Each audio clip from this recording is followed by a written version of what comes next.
महाभारत के प्रेमियों, मैं राम सागर शास्त्री आप लोगों के समक्ष रखने जा रहा हूं याज्ञवल्क्य ऋषि और तुलाराम बनिया की कथा।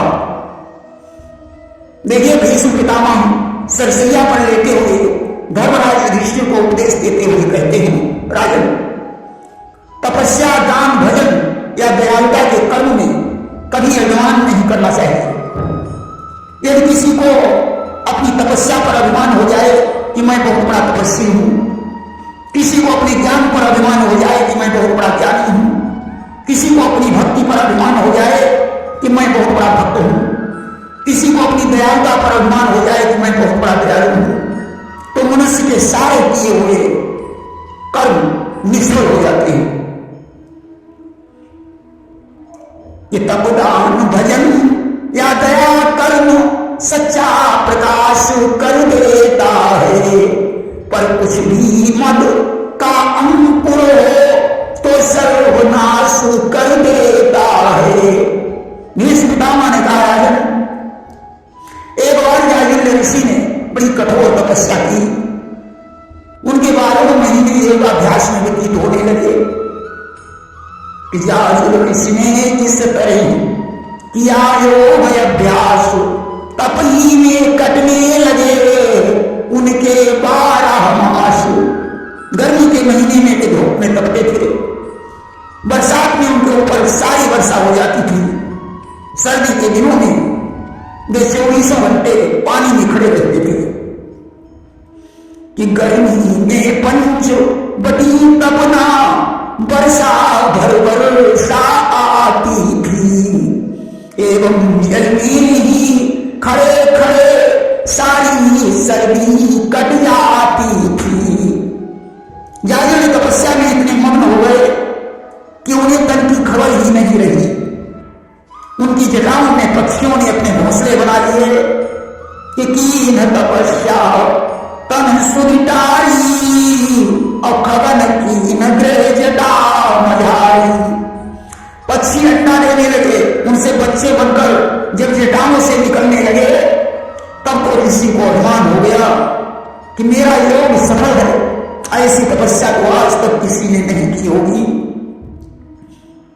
कि तब ऋषि के उपजो अभिमाना और वही समान तप कियो नयाना। जिस समय याज्ञवल्क्य ने ऐसा विचार किया कि अब संसार में मेरे जैसा कोई तपस्वी नहीं है, उस समय आकाशवाणी हुई कि हे याज्ञवल्क्य, ये सारा चमत्कार भगवान की इच्छा से हुआ है। तुम अपनी तपस्या पर जो अभिमान कर रहे हो वह सब बेकार है। तुलाराम तुमसे बड़ा तपस्वी है। ये तुरत भई नववाणी तेरो और तुलाराम सम तप नहीं तेरो। अगर तुम देखना चाहते हो कि तुलाराम बनिया कैसा तपस्वी है तो जाकर अपनी आंखों से देख सकते हो। अब तो याज्ञवल्क्य का होश ठिकाने आ गया। वे दौड़कर तुलाराम के पास पहुंचे कि अब उन्हें ठिकाने रह सके। ऋषि के होश हवास गए बिचारे भाग कर तुलाराम के पास। परंतु जब जाकर देखा तो तुलाराम एक साधारण व्यक्ति था। उसकी छोटी सी दुकान थी, बड़ी ईमानदारी से वो अपनी दुकान चलाता था। आज तुलाराम ने याज्ञवल्क्य को देखकर प्रणाम किया, उनके चरणों को धोकर सुंदर आसन दिया कि देख कीन सन्मान पारा और चरण धोई आसन बैठारा। उसने कहा, मुनिवर, आपके दर्शन करके मैं कृतार्थ हो गया हूं। संत दर्श दुर्लभ जन्माहि, संतों का दर्शन बड़े भाग्य से होता है। मुनिवर, आप मुझे बताइए कि आपका आगमन किस लिए हुआ है, मैं आपकी क्या सेवा कर सकता हूं। याज्ञवल्क्य ने कहा, तुलाराम, तुम्हारे लिए तो आकाशवाणी हुई थी कि तुलाराम तुमसे बड़ा तपस्वी है। तुलाराम बोला, मुनिवर, मैंने तो आज तक कोई तपस्या नहीं की।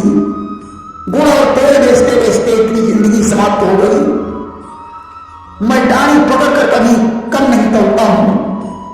ग्राहक मेरे लिए भगवान के समान होता है। मंत्र वचन से संतों की सेवा करता हूं। जड़ चेतन सभी में भगवान समझता हूं और उन्हीं का भजन करता हूं कि चार खान जहां लगी तन उधारी और सर्वमा व्यापक एक मुरारी। मैं नीच ऊंच का भेद नहीं समझता, दुखी दरिद्री की सेवा करता हूं, कभी झूठ नहीं बोलता हूं, शत्रु और मित्र में भेद नहीं समझता हूं, दुख और सुख को एक जैसा मानता हूं, किसी को दुख नहीं पहुंचाता हूं। इसीलिए हमारे हृदय में शांति निवास करती है। याते शांति बसी उड़ाई और दुर्मति भ्रम सब गयो नसाई। मेरे हृदय में दुर्बुद्धि और भ्रम नष्ट हो चुके हैं। तुलाराम ने और भी कहा, मुझे ज्ञान और सिद्धि में अंतर है। जो सिद्धि योग करने से नहीं प्राप्त होती है, वह सिद्धि अपना कर्तव्य निभाने से प्राप्त हो जाती है। सिद्धि स्वर्ग या मुक्ति मनुष्य को अपने कर्मों से प्राप्त होती है, परंतु अभिमान आ जाने पर सभी कुछ नष्ट हो जाता है। अहम भाव को छोड़कर जो इसे ईश्वर की इच्छा मानता है, उसे सिद्धि स्वर्ग या मुक्ति स्वयं प्राप्त हो जाती है। अब तो तुलाराम के उपदेश से जागरण की आंखें खुल गई कि तुलाराम ने जब किया सारा हाल बयान, टूटा अपने आप ही जाजुल का अभिमान। जाजुल सोचने लगे, अरे इतनी बड़ी तपस्या करने के बाद भी मुझे कोई तमीज नहीं आई, मेरा तो ऋषि होना ही बेकार है, मुझसे बुद्धिमान तो तुलाराम है। जाजुल तुलाराम को अपना गुरु मानकर वापस लौटे और भगवान से यही प्रार्थना करने लगे, क्या कि निभा दो इतनी ही भगवान, करें सब जीवों का कल्याण।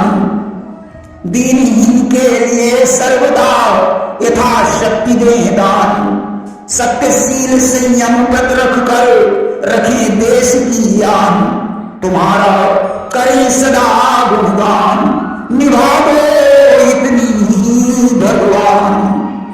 प्रेम से बोले वृंदावन बिहारी लाल की